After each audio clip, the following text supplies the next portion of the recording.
Graça e paz, quero mais uma vez compartilhar com vocês um texto da Palavra de Deus que se encontra no livro de um profeta nem tanto conhecido, que é o profeta Miqueias, capítulo 3, versículos de 9 a 12.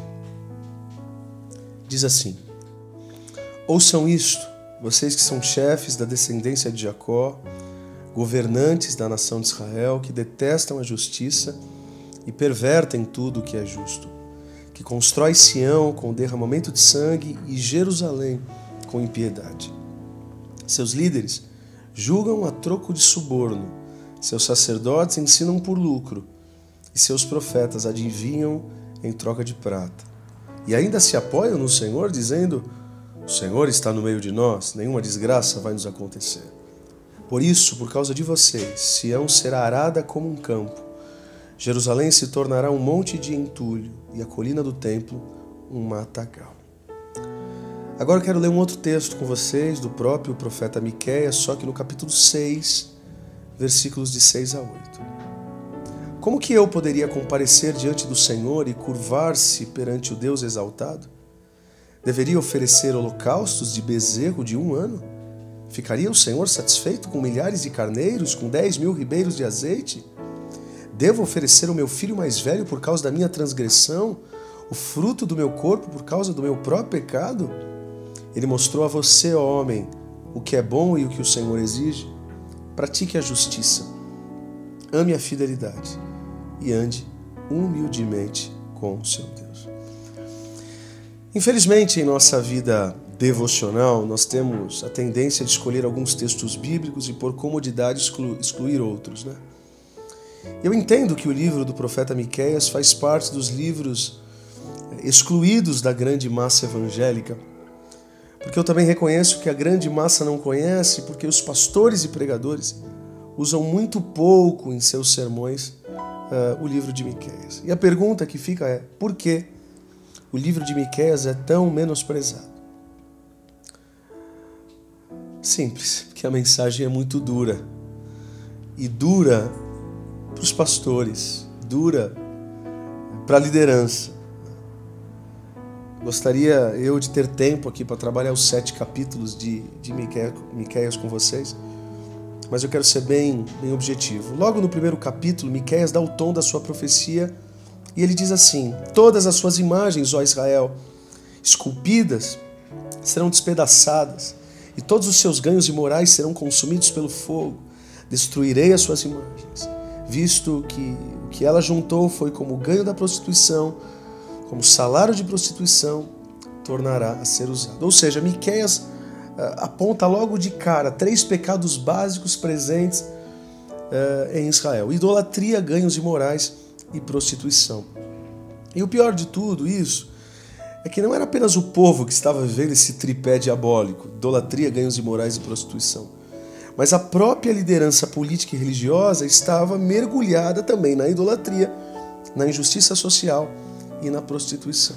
Por esse motivo, no capítulo 3, versículo 11, o Miqueias vem relatar, Israel, os seus sacerdotes ensinam por lucro e os seus profetas adivinham em troca de prata, e ainda se apoiam no Senhor, dizendo: o Senhor está no meio de nós e nenhuma desgraça vai nos acontecer. Quando Miqueias profetiza essa palavra dura, não apenas contra o povo, mas contra os governantes, os sacerdotes e os profetas, eles mesmos, como forma de auto se defenderem, dizem mais ou menos assim: Miqueias, imagina, como Deus não vai nos perdoar? Por acaso todos os nossos pecados não são perdoados a partir do momento que nós queimamos sacrifícios de animais a Deus?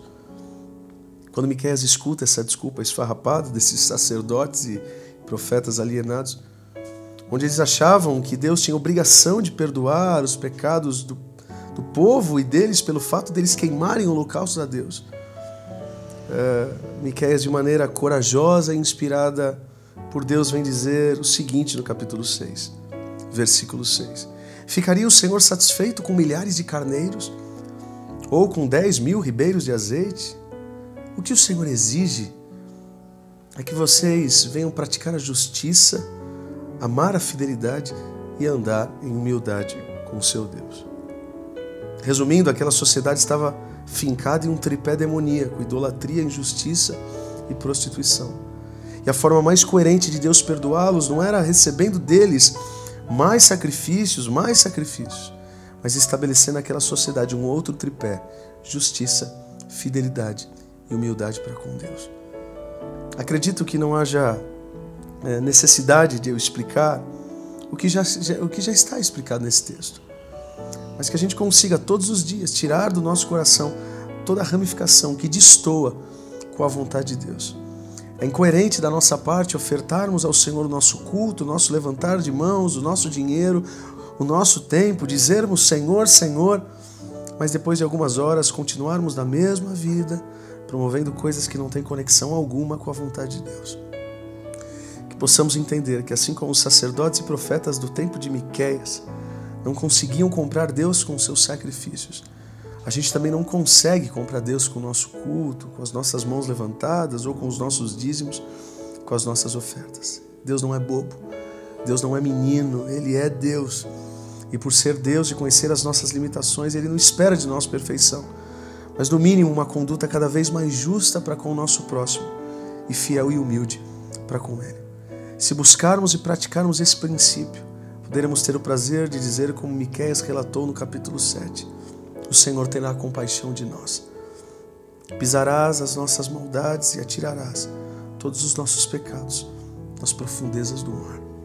Minha oração, através dessa reflexão, é que possamos arrancar todo o tripé demoníaco e estabelecer um tripé divino, estabelecendo justiça aos nossos irmãos que moram no bairro onde estamos inseridos, onde as nossas frentes missionárias alcançarem, e levantar um altar de adoração ao único que é digno de receber toda a honra e toda a glória. Se o nosso discurso evangélico, se o nosso culto evangélico, se a nossa vida com Deus estiver conectada com a promoção da justiça social, seremos sim uma igreja nos moldes do Israel de Deus. Que Deus te abençoe. Que Deus te dê a coragem de viver o que Miqueias profetizou. E mais do que isso, que possamos ter a coragem de pregar o que o Miqueias pregou. Que Deus nos abençoe nesse momento tão difícil que o nosso país está vivendo, mas que não possamos apenas ser críticos do nosso sistema político, mas possamos ser uma igreja que sim, que se reúne para adorar a Deus, mas que também faz algo para o social, para a educação, para a segurança do nosso país. Louvado seja Deus, porque eu sei que existem muitas e muitas igrejas que pensam assim. E nós temos uma missão na nossa igreja que se resume assim, né? Somos uma igreja que adora a Deus, crê em Jesus Cristo e através do Espírito Santo está em missão para estabelecer o reino dos céus na terra. Esse é o nosso propósito. Adorar, sim. Confessar que Jesus Cristo é o nosso Senhor, sim. Mas também estar em missão para que o reino dos céus venha derrubar todos os reinos infernais dessa sociedade. Assim como Miqueias teve essa coragem, que possamos ter essa coragem nesse século que é tão complexo e desafiador. Que Deus te guarde, que Deus te abençoe, não somente você, mas a tua família e a tua igreja.